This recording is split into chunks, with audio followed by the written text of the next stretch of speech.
Bueno, continuando con este módulo de acople entre el análisis interno y externo y aquellas herramientas que, como ya vimos por excelencia, existe la del DOFA,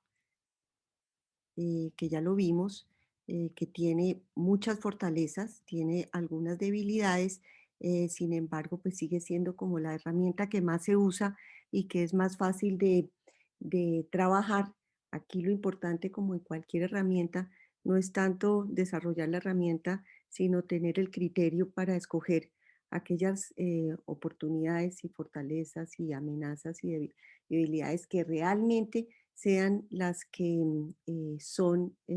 eso, y entender un poco la magnitud, el impacto, para poder pues realmente definir las estrategias como se plantearon. Hay otras herramientas que normalmente pues las he presentado en los otros semestres, sin embargo, este semestre va a pasar por alto porque son herramientas que, si bien son efectivas, son muy matemáticas y, al ser, digamos, con ponderaciones, hace que sea muy subjetivo. O sea, ya puede el planteamiento del grupo estratégico de poner si un factor es más importante que otro, se convierte en un tema como muy subjetivo, y a mí personalmente me gustan más las herramientas que sean muy básicas y que concretamente digan lo que quiere uno saber, más que estar uno haciendo cálculos de ponderaciones y de análisis para definir los impactos. Entonces, pues está la herramienta EFI, que es evaluación de factores internos, y EFE, que es la evaluación de factores externos. Cada una de ellas se hace como una ponderación de cada una de las fortalezas y debilidades. En el caso interno, se le hace una ponderación de 1 a 4, siendo 1 lo más débil, 4 lo más fuerte, y una ponderación de qué tan importante se considera que es, y se hace un cálculo y saca pues un hay un indicador que permite decir si realmente la empresa está bien o no en esos aspectos, tanto en el interno, como este caso de Coca-Cola, como el externo, en donde es exactamente lo mismo, pero ya lo que se va a entrar a evaluar son las oportunidades y las amenazas. O sea, toda la parte de los factores externos se hace también lo mismo, un peso ponderado del grado de importancia que se le da a cada uno de esos, y el rating es de 1 a 4, siendo 1 lo más amenazante, y 4 la oportunidad más grande para dar, para que dé pues un total, que en este caso pues da este total. Sin embargo, como les digo, voy a pasar de alto estas herramientas. Igual voy a colgar en el Blackboard, voy a colgar toda la presentación para que quiera ver en definitiva y con claridad y cómo funciona eso. También hay otra matriz que también la estaba utilizando, que ahorita la he cambiado, que es una matriz del perfil competitivo, en que se hace prácticamente lo mismo, pero ya comparándose con otras empresas. Entonces se toman los factores de éxito de ese sector, que es lo que más se considera que se debe evaluar, y se hace una clasificación también de 1 a 4, dependiendo del grado de fortaleza o debilidad o amenaza y oportunidad que se encuentra, y con ese, dependiendo del porcentaje de importancia que se le da, hay un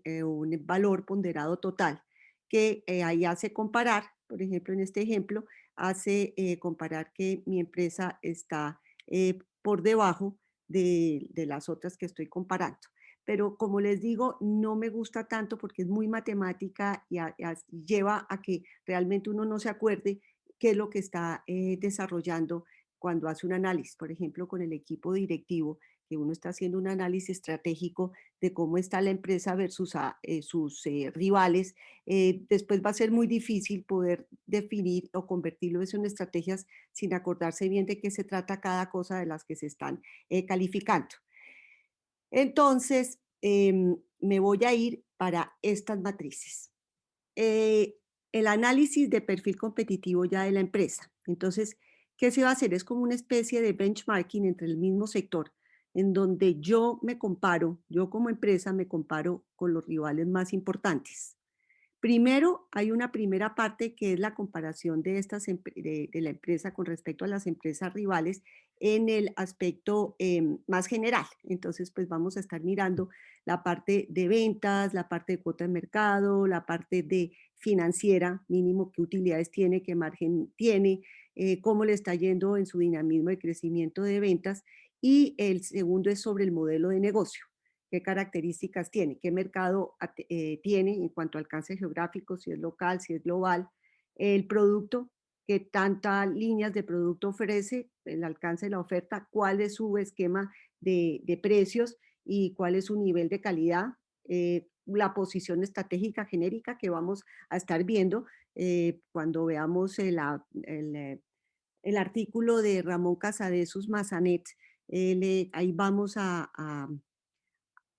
entender claramente esa definición de posición estratégica y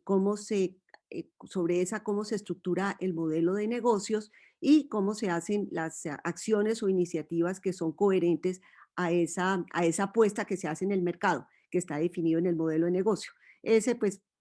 ustedes lo van a ver y creo que lo han visto durante todo el recorrido de su carrera. Puede uno posicionarse dentro del panorama competitivo como una empresa de bajo costo o como una empresa con un producto diferenciado, ya sea por calidad o por otras razones, o porque me he focalizado en un mercado específico que me hace que mi producto sea muy, muy particular y muy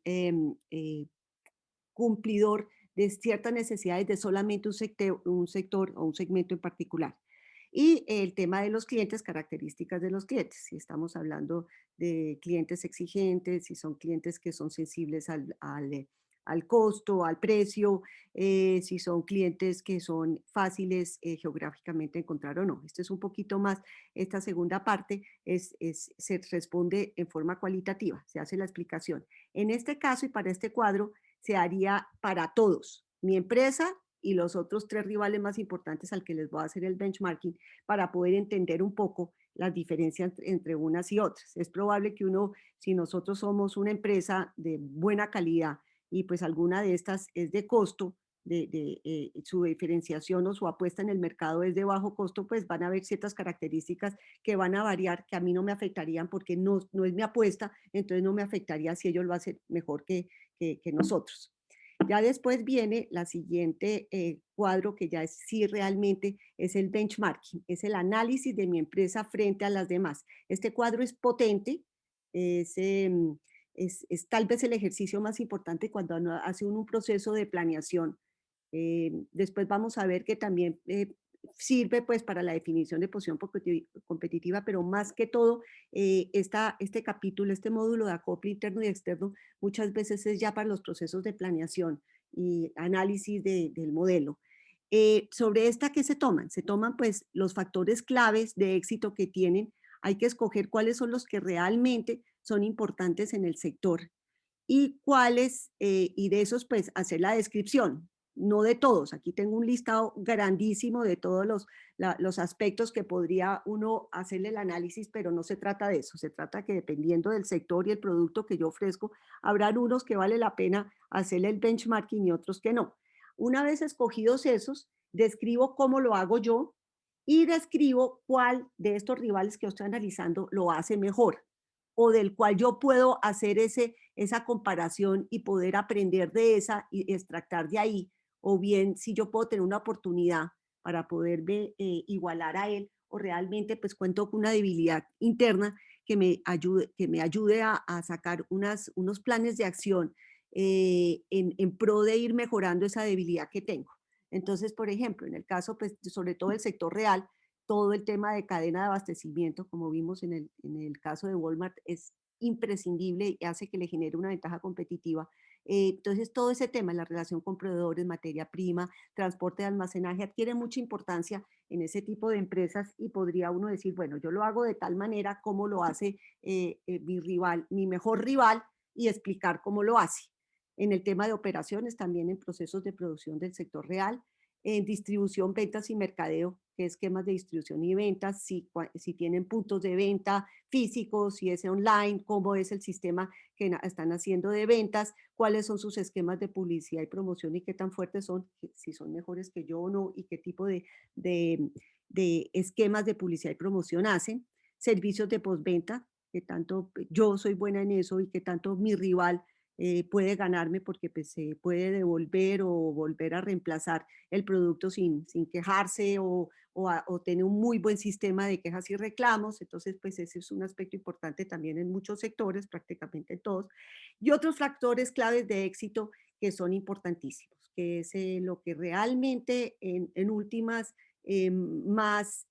determina esa ventaja competitiva o ese éxito que yo puedo lograr a tener. Es, por ejemplo, el lograr un prestigio de marca. Este sí es muy importante compararlo siempre, que tanto mi marca tiene prestigio y que tanto mis rivales pueden tener más prestigio.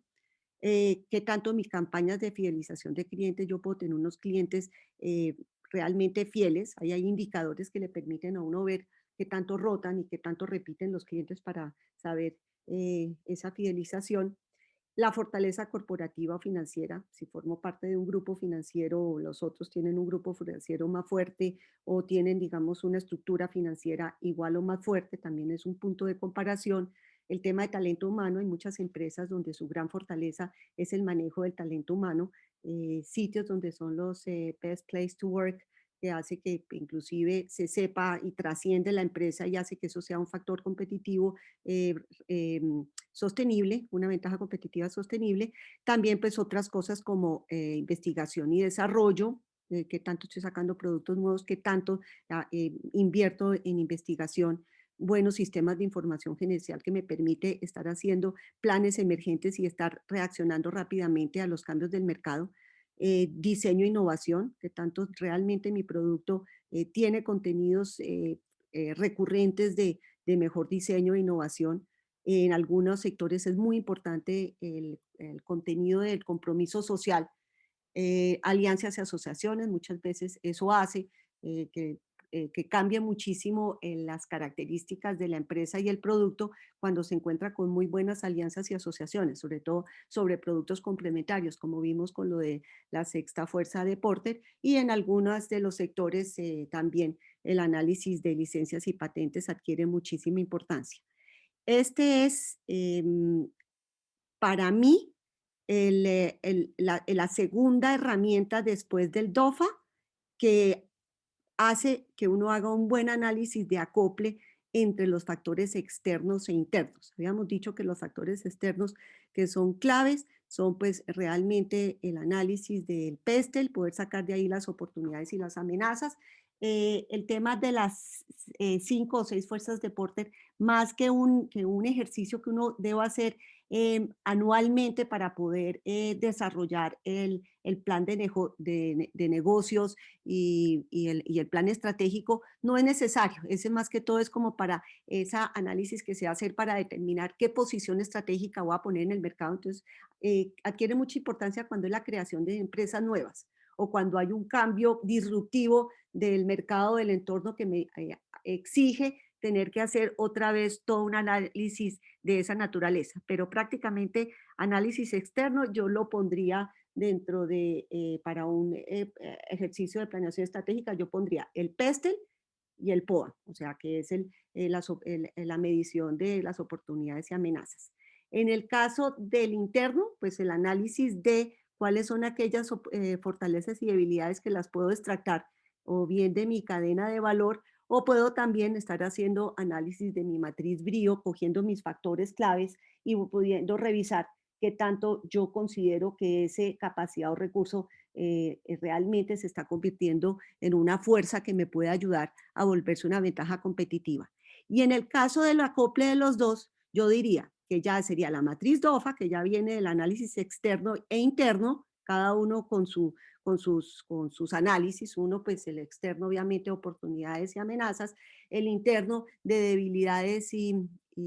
fortalezas, y plasmarlo en esa matriz DOFA donde me permite pues hacer ese análisis de mi panorama frente a lo que tengo, a lo bien que hago, a lo malo que hago y a lo que el sector me ofrece o el sector me amenace. Y esta matriz que me parece importante, que es como una especie de benchmarking, un comparativo con mis rivales, pero solo teniendo en cuenta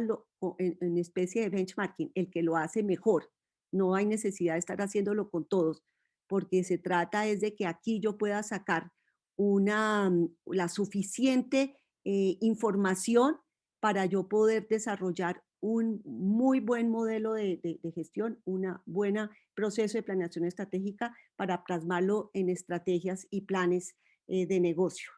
Y que es, digamos, en últimas, ese ejercicio que se hace anual las empresas para poder seguir manteniendo el éxito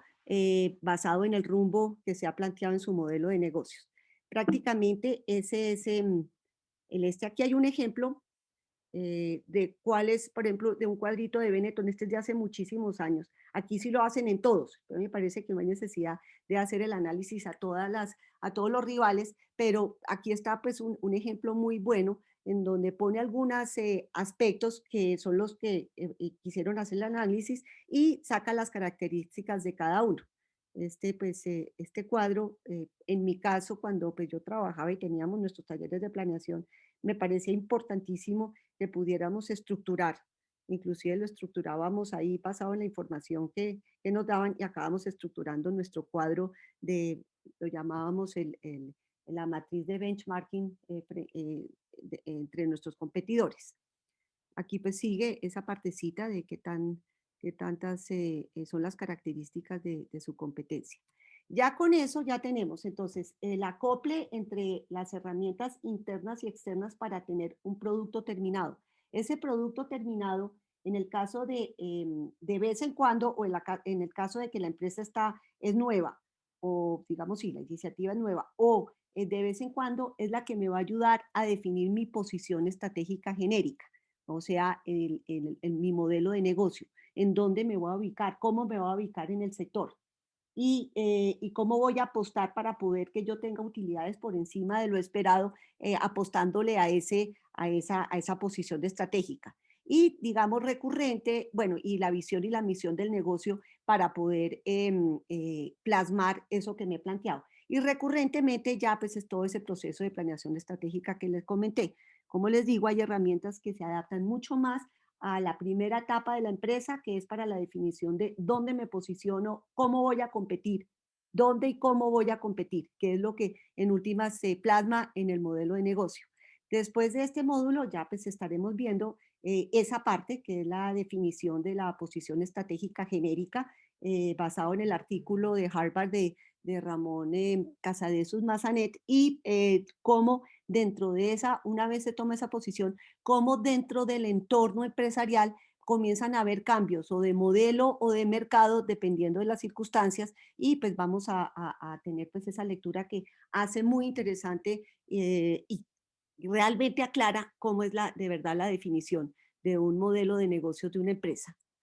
Entonces con esto pues ya quedamos con este módulo terminado con el caso del ego que estaremos viendo en el taller del miércoles. Bueno, hasta luego.